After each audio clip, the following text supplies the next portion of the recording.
Nuwun sedulur semua, sugeng pepanggihan malih kalian kula Tubagus Purnama. Salam sejahtera buat kita semua dan semoga semua makhluk berbahagia. Kesadaran murni. Banyak yang membahas tentang kesadaran murni, tapi sebenarnya kesadaran murni itu apa? Dan bagaimana cara mencapainya? Ini yang kebanyakan oleh para penjabar, para spiritualis yang menjabarkan ini kurang jelas. Maka dalam video kali ini saya ingin membahasnya dengan gamblang dan jelas. Kita simak videonya sampai selesai.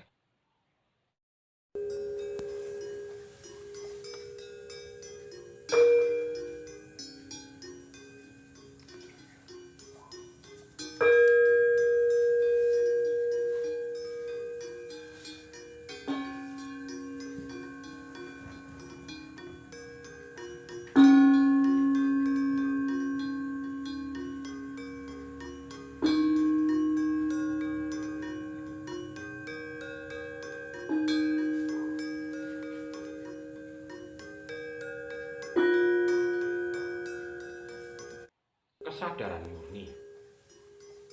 Kesadaran murni kalau kita lambangkan atau kita analogikan itu sebagai dorongan dari dalam untuk melakukan sesuatu perbuatan atau pekerjaan. Jadi dorongan dari dalam yang membantu fisik ini bergerak. Dorongan dari dalam itu biasanya merupakan keinginan atau pikiran yang bisa membuat fisik ini bergerak.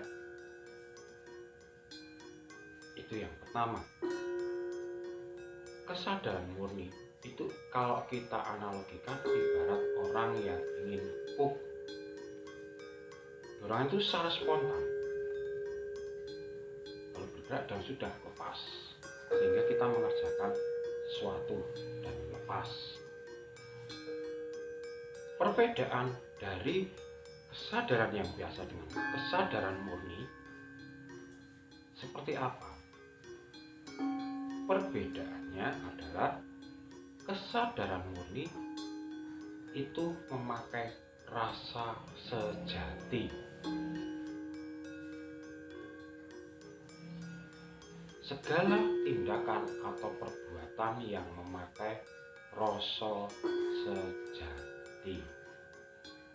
Sehingga ada yang mengungkapkan bahwa kesadaran murni ini akan dibimbing langsung oleh guru sejati.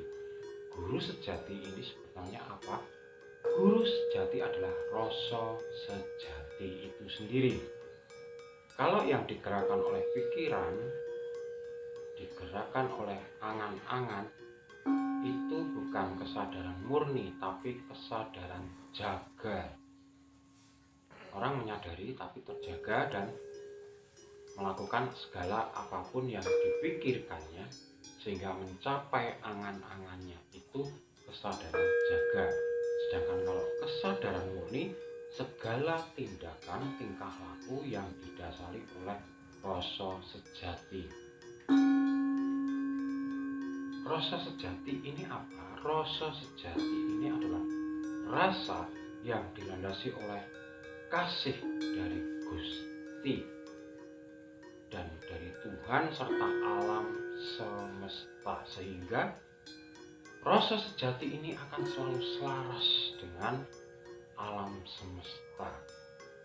Terkadang rasa sejati ini tertutup oleh angan-angan dan pikiran dari kita sendiri sebagai manusia yang sekarang sudah dipenuhi dengan angan-angan dan pikiran. Salah tidak? Tidak, karena orang hidup juga harus punya angan-angan, harus punya pikiran. Sebagai orang yang masih hidup, maka dia bertanggung jawab akan hidupnya. Untuk memenuhi tanggung jawab hidupnya, dia harus bekerja, harus punya angan-angan, harus punya semangat. Seperti pepatah Jawa bilang jer basuki momo beyo, nek ra obah ora mamah. Maka dari itu tidak ada orang yang melakukan spiritual kok hanya melakukan spiritual terus dia bisa menjadi kaya atau semua yang diangankan bisa tercapai, tidak ada. Kita harus seimbangkan antara kita hidup sebagai manusia dan hidup berspiritual. Jadi jangan sampai timpang, karena kita masih hidup di dalam dunia fisik atau materi. Jadi materi itu diperlukan. Lalu bagaimana cara kita bisa mencapai kesadaran murni? Caranya sederhana sedulur. Cukup dengan meditasi, merasakan nafas, atau kalau saudara-saudara kita muslim menyebutkan zikir nafas. Karena apa? Nafas itu adalah simbol kasih murni dari Sang Pencipta alam kepada kita. Kita bayangkan kalau nafas itu masih nafas harus menggunakan tabung oksigen, nafas itu kita yang kita hirup itu tidak gratis membayar, bagaimana rasanya? Maka dari itu selama kita masih bisa hidup dan bernafas dengan gratis dan enjoy, maka disitulah kasih murni dari Tuhan atau Allah Sang Pencipta alam ini dan alam yang kita tinggali ini memberikan kasihnya kepada kita tidak terhingga.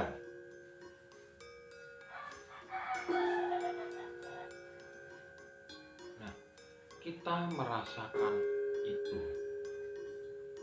Jadi ketika kita mulai meditasi, langsung kita hirup dengan pernafasan alami saja melalui hidung, tarik keluar, tidak usah ditahan, tapi kita benar-benar merasakan nafas kasih sejati dari alam, nafas kasih sejati dari Sang Pencipta. Dan ketika kita bermeditasi untuk zikir nafas ini, akan ada fantasi-fantasi yang keluar dalam pikiran kita. Itu wajar, itu biasa, karena selama ini kita memang terdoktrin oleh agama, oleh aturan, oleh sosial dan macam-macam, dan kita ini tidak diam tapi bergerak terus. Nah, itu merekam ke dalam pikiran bawah sadar, dan itu biasanya akan muncul ketika meditasi. Biarkan saja. Bahkan nanti ketika ada pilihan-pilihan seperti mata ketika terbuka, itu kalau saya rasa orang yang mata ketika terbuka itu akan mencapai keheningan itu semakin lama, karena uji coba dia semakin berat, sering terganggu dengan lingkungan sekitar. Padahal tujuan kita itu zikir nafas itu merasakan kasih sehingga mencapai keheningan, kalau wong Jawa bilang suwung. Nah, ketika kita suwung ini baru bisa merasakan kehadiran Allah atau Gusti Sang Pencipta atau apapun, karena kalau orang Jawa tidak menyebut itu, tidak berupa sosok, sehingga dapat merasakan kehadirannya dalam diri kita. Nah, tujuan kesadaran murni itu adalah keheningan. Kalau keheningan itu tentunya kita sudah tidak ada presentasi apapun, tidak punya perspektif apapun. Yang ada hanya kebahagiaan, kasih sayang, dan kasih murni. Cinta kepada sesama, cinta kepada semua makhluk. Sehingga kalau orang sudah banyak mencapai kesadaran murni, maka tidak akan ada pengerusakan lahan, tidak akan ada yang mengeksploitasi alam sebegitu dahsyatnya. Kita coba melihat ke negara-negara Skandinavia. Itu mereka sangat menghargai pohon, alam, air. Padahal 70% dari masyarakat mereka adalah ateis. Tapi mereka berspiritual tingkat tinggi. Kalau spiritual tingkat tinggi itu cirinya mereka akan menghargai alam seperti leluhur kita dulu, sampai pohon, sampai air, sampai binatang, pusaka itu diberi nama karena apa? Dianggap saudara. Sehingga kalau sudah menjadi saudara kita harus benar-benar merawat, saling mengasihi, saling memberi, tidak mengeksploitasi. Nah, ini sebetulnya yang sudah dirusak oleh pendatang, dan kita memang sengaja dibodohkan, dijauhkan dari kesadaran murni itu agar kita mudah dieksploitasi. Jadi di era untuk pengembalian kebangkitan Nusantara ini, ayo kita gali kembali, kita bangkitkan kesadaran murni diri kita dulu. Sehingga kalau kesadaran murni kita bangkit, maka yang ada hanya persatuan. Kita itu semua saudara. Seperti hukum alam, the law of one. Karena Tuhan sang pencipta alam ini hanya menciptakan hukum alam. Hukum-hukum yang ada sekarang adalah ciptaan manusia untuk menjaga kebersamaan atau kehidupan sosialnya. Nah, terkadang pembuatan hukum ini tidak menghiraukan hukum alam. Yang penting egositas manusianya terpenuhi.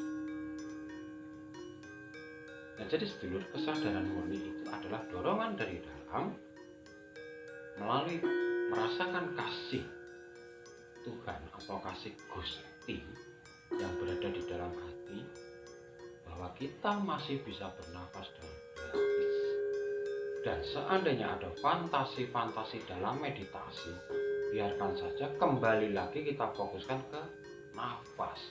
Maka itu disebut zikir nafas. Dan kalau kita sudah terbiasa merasakan kasih Gusti melalui nafas kita, maka kita akan mudah mencapai keheningan. Sangat wajar ketika kita sebagai manusia itu menyimpan luka batin, dan luka batin itu biasanya akan terkuak di dalam meditasi. Nah, ini sekaligus juga kalau kesadaran murni kita bangkit, maka luka batin itu juga akan hilang dengan sendirinya. Sehingga kalau sering kita melakukan latihan meditasi suwung atau zikir nafas, maka kita juga menyembuhkan batin kita sendiri. Jadi demikian sedulur, semoga bermanfaat dan membuka wawasan bagi penjenengan semua. Kalau ada salah kata, saya mohon maaf yang sebesar-besarnya. Tetap terus dukung channel ini agar dapat berkembang. Dan kepada semua teman-teman yang sudah mendukung channel ini sejak awal berdiri sampai sekarang, saya ucapkan terima kasih yang tak terhingga. Dan lain kata, saya Tubagus Purnama mengucapkan rahayu, rahayu, rahayu, matur nuwun.